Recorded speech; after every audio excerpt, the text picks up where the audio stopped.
सल्लम अलैका या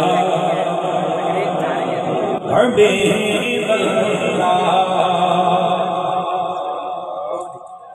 अल्लाह मदीने की तजल्ली से लगाए हुए हैं, दिल को हम लाए अनवार बनाए हुए हैं, और कश्तियाँ अपनी अपनी जी कश्तियाँ अपनी किनारे पे लगाए हुए हैं।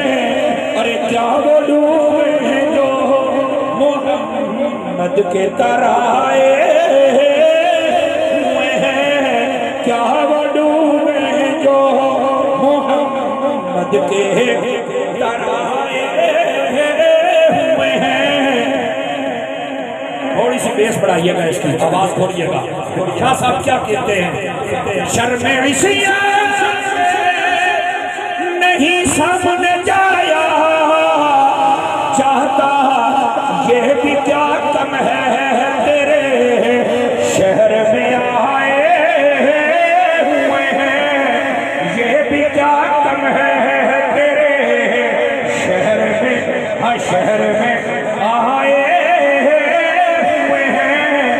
और अकीदे का शेर है, समाज आ जावे सुभान अल्लाह। क्या सामने क्या लिखा?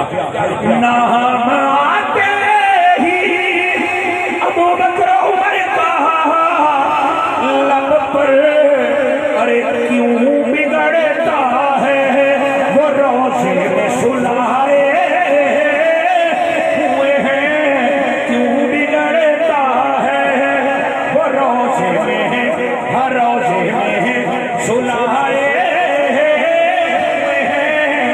और फिर यहाँ से कमाल कर दिया, फरमाते हैं क्यों ना पलड़ा जी, क्यों ना पलड़ा मेरे अहमाल का पारी हो नसीर, ना पलड़ा जी, क्यों ना पलड़ा मेरे अहमाल का पारी हो नसीर। अरे अब तो मीज़ान पे सरकार भी आए हुए हैं, मिलके कह लो आखिरी मरतबा, लो मदीने की तजल्ली से लगाए हुए हैं, दिल को हम लाए अनवार बनाए हुए हैं, दिल को हम लाए अनवार बनाए